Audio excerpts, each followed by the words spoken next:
اقول لك الجهال وينهم لعد؟ راحوا للمدرسة اليوم يستلمون نتائجهم. شلون كانوا مجاوبين بالامتحانات؟ فطومة مجاوبة كلش زين، وحمودي هم يقول جاوبت، بعد ما أدري. ذولا هم رجعوا. ماما طلعت الأولى، هات شوفي نتيجتي. عافية حبيبتي، عافية عليك، اريدش دوم تطلعين الأولى. شو ارجع لك ارجع. هولك وين نتيجتك؟ ثبتها ما احتاجها.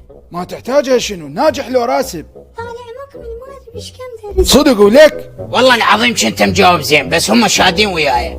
القى بالعداوة وياك، ليش ما تقول انت كسلان وما قريت ورسبت؟ والله قريت زين، شو اسوي بعد؟ ويا قرأت ايش؟ شو قضيتها تسخيط؟ ويكون بعد شنو وفر لكم حتى تقرون؟ شو مدرسة زينة، دروس خصوصية، خط ياخذكم ويجيبكم، حتى غرفة لوحدكم سويت، ما تقولوا لي بعد ايش تردون، ولكم والله العظيم كنت اقرا علالة والفانوس وعيون انعمد. يابا ولك وين انت كنت تقرا؟ شو كنت قاضي هدياحة بالدرابين؟ يابا ابو سيدك بس انت لا تتدخل، امشي ولك هسه نروح للمدرسة واحكي ويا الإدارة واشوف شنو الموضوع.